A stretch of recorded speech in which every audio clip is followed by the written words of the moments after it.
যারা সবজি খেতে একদমই ভালোবাসে না তাদের জন্য আজকের এই রেসিপিটা। এইভাবে সবজি বানিয়ে দিলে বাচ্চা থেকে বড়রা সবাই চেটেপুটে খাবে। কী যে ভালো লাগে এই নিরামিষ সবজিটা, একদম পেঁয়াজ রসুন ছাড়া। তাহলে চলো রেসিপিটা শুরু করা যাক। নমস্কার বন্ধুরা, সবাই কেমন আছো? আশা করছি সবাই খুব ভালো আছো, সুস্থ আছো, আমরাও ভালো আছি। নিয়ে চলে এলাম একদম নিরামিষ পেঁয়াজ রসুন ছাড়া একটা রেসিপি। তো চলো, রেসিপি মানে হচ্ছে একটা নিরামিষ সবজি। তো চলো, এখানে দিয়ে দিলাম কড়ার মধ্যে তেল, সর্ষের তেল। প্রথমে আলুগুলোকে কিন্তু আমি এইভাবে কেটে নিয়েছি, আর এখন আলুগুলোকে আমি একটু ভেজে নেব, হালকা লাল করে ভেজে নেব। তো এখানে দিয়ে দেব একটুখানি নুন, আর গ্যাসের আঁচটা বাড়িয়ে নাড়াচাড়া করেই ভেজে নেব, একদমই ঢাকা দিয়ে দেব না। যাতে দিয়ে দিলাম পরিমাণ মতো নুন। এখন নাড়াচাড়া করে নেব আলুটাকে। পনির দিয়ে এইভাবে যদি সবজি বানিয়ে দেওয়া যায়, সত্যি এই সবজিটা লুচি, রুটি বা ফ্রায়েড রাইস বা ডাল ভাতের সঙ্গেও দারুণ লাগে এই রেসিপিটা। আমি খেয়েছিলাম এই রান্নাটা শান্তিনিকেতন এক রিসোর্টে, এত ভালো লেগেছিল। তো ভাবলাম আজকে তোমাদের সঙ্গে এভাবে শেয়ার করি। তো চলো, এখানে আলুটা ভাজা হতে হতে এখানে আমি পনিরটাকে নুন দিয়ে একটুখানি মেখে নিচ্ছি। আর কিছুই অনেকদিন থেকেই মনে মনে ছিল যে আমি এই নিরামিষ রান্নাটা বাড়িতেও করব, কিন্তু করা হয়নি। তো ভাবলাম আজকেই করি। এখানে কাজু আর পোস্তটাকে শুকনো গুঁড়ো করে নিয়েছি। তাহলে এভাবে মিক্সিতে যদি শুকনো গুঁড়ো করে নিয়ে তারপর জল দিয়ে গুঁড়ো করো, দেখবে একদম মিহি পেস্ট হবে। আর যদি প্রথমেই জল দেওয়া হয় পোস্ততে, তখন কিন্তু সেক্ষেত্রে দানা দানা একটু থাকে। যাই হোক, ওখানে আমার কাজু আর পোস্তটাও পেস্ট হয়ে গেছে, আর এখানে আমার ওগুলো করতে করতে আলুটাও ভাজা হয়ে গেছে। দেখো, আলুটা একটু লালচে লালচে করে ভেজে নিয়েছি। এখন আমি আলুটাকে তুলে নেব। তো দেখো, আলুটাকেও তুলে নিলাম, সুন্দর ভাজা হয়েছে। আর দিয়ে দিলাম এখানে ওই তেলের মধ্যে পনিরগুলোকে কিন্তু এখন আমি হালকা লাল করে ভেজে নেব।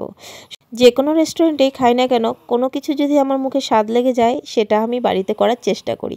যাই হোক, এখানে নিয়ে নিয়েছি টমেটো, কাঁচা লঙ্কা আর আদার টুকরো। এটাকে এখন আমি ভালো একটা স্মুথ পেস্ট করে নিলাম। তো দেখো, পনিরগুলো ভাজা হয়ে গেল। আর এখানে তেলের মধ্যে দিয়ে দিলাম একটুখানি ঘি। আর এই তেলটা আর ঘিটা একটু গরম হতে হতেই দিয়ে দেবো যে সবজিগুলোকে আমি কেটে রেখেছিলাম। তার প্রথমে গাজর আর বিনসটাকে আগে দেবো, কারণ এই সবজিগুলো একটুখানি শক্ত হয়, সেই জন্য একটু দিয়ে নাড়াচাড়া করে নেব, তারপরে ওই সবজিগুলো দেব। আর ঘিয়ের মধ্যে যদি একটু ঘি দিয়ে যদি সবজিগুলো ভাজা হয়, নিরামিষ সবজি সেন্টটা এতটা সুন্দর বের হয়, খুব ভালো লাগে। তো গাজর আর বিনসটা একটু ভাজা ভাজা হওয়ার পরেই কিন্তু আমি দিয়ে দিয়েছি ফুলকপিগুলো। ফুলকপি দেওয়ার পর দিয়ে দিলাম নুন। আর এখন এইগুলোকে আমি নাড়াচাড়া করে একটু হালকা ভাজা ভাজা করে নেব।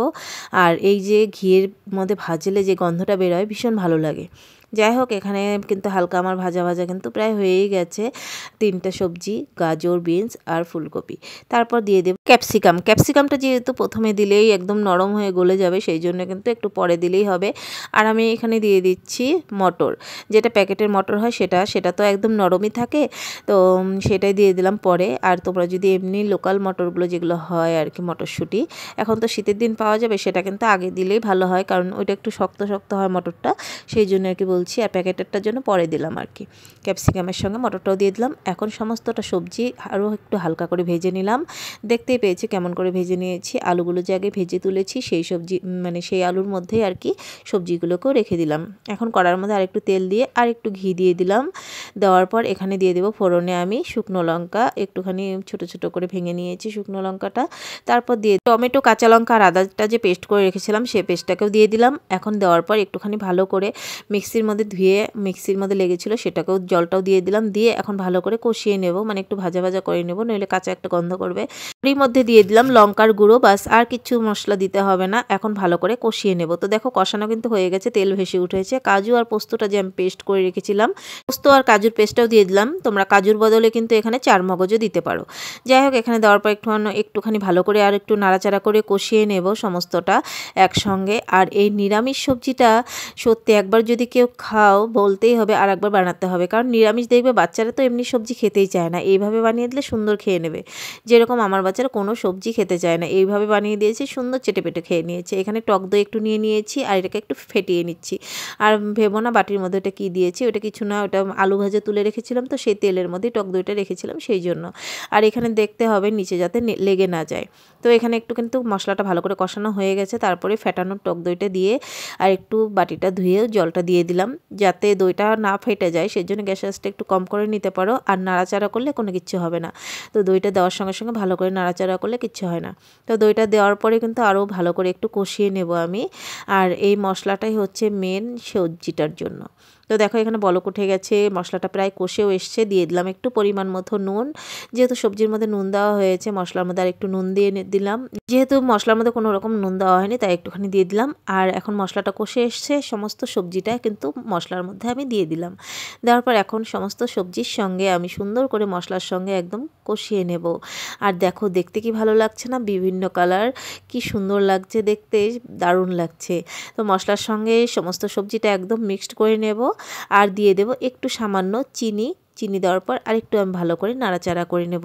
কী যে ভালো লাগে এই সবজিটা, সত্যি। এক বাচ্চারাই আছে গাজর ক্যাপসিকাম এগুলো খেতেই চায় না, বিনস, তো এইভাবে বানিয়ে দিলে সমস্তটাই পেটে চলে যাবে। একটুখানি নাড়াচাড়া করে গ্যাসটা কম করে দিয়ে একটু সময়ের জন্য আমি ঢেকে দিয়েছি। তো ঢাকনাটা আমি 1 মিনিট পরই উঠিয়ে নিয়েছি, আর যাতে নিচে না লেগে যায় সেটা দেখতে হবে। নেওয়ার পর আমি কিন্তু এখানে জল দিয়ে দিলাম, মানে ঢাকা দিয়েছিলাম যেহেতু সবজিগুলো ভাজার সময় কোনো রকম ঢাকা দেইনি। যেগুলো একটু শক্ত টক্ত থাকবে সেগুলোও কিন্তু নরম হয়ে যাবে, সেই জন্য একটু সময়ের জন্য ঢাকা দেওয়া, আর মশলাটা পুরো সবজির ভিতরে ঢুকে যাবে। জল দেওয়ার পর দিয়ে দিয়েছি আমি পনিরগুলোকে, ভাজা পনিরগুলোকে দেওয়ার পর এখন নাড়িয়ে চাড়িয়ে বলক উঠতে দিয়ে দিয়েছি। এখন বলক উঠে গেলে একদম গা মাখা মাখা যখন হবে তখনই কিন্তু এই সবজিটা নামাতে হবে। তার আগে দেখো কি দিচ্ছি, কি ভালো লাগছে না, কালারটা দেখতে দারুণ লাগছে। আর এখানে একটুখানি ময়দা গুলিয়ে দিচ্ছি, যেহেতু সবজি থেকে জল ছেড়ে যায়, আর জল ছেড়ে গেলে সেই সবজিটা খেতেও ভালো লাগে না, সেই জন্য একটু ময়দা গুলিয়ে দিলে সেই সবজিটা থেকে আর জল উঠবে না। তো দেখো ময়দাটা দেওয়ার পর আর একটু কিন্তু একদম মাখা মাখা গা মাখা হয়ে গেছে। তো দেখো কি ভালো লাগছে না দেখতে, ইস কি যে ভালো লাগে। লাস্টে নামানোর আগে শুধু একটুখানি গরম মশলা গুঁড়ো দিয়ে নাড়িয়ে চাড়িয়ে একটু নামিয়ে নিলেই তৈরি হয়ে গেল একদম পেঁয়াজ রসুন ছাড়া নিরামিষ তরকারি বা নিরামিষ সবজি। দারুণ লাগে এই সবজিটা, একবার বাড়িতে ট্রাই করে দেখো, বাচ্চা থেকে বড়রা সবাই হাত চেটে পুটে খাবে।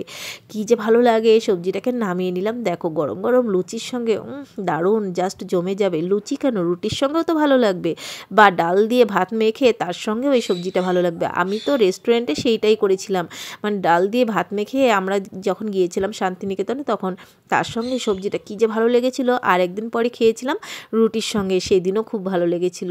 যাই হোক বন্ধুরা, সুন্দর সুন্দর যদি রেসিপি, সিম্পল রেসিপি দেখতে চাও অবশ্যই আমার চ্যানেলটাকে সাবস্ক্রাইব করা না থাকলে সাবস্ক্রাইব করে আমার পাশে থাকার অনুরোধ করছি সবাইকে।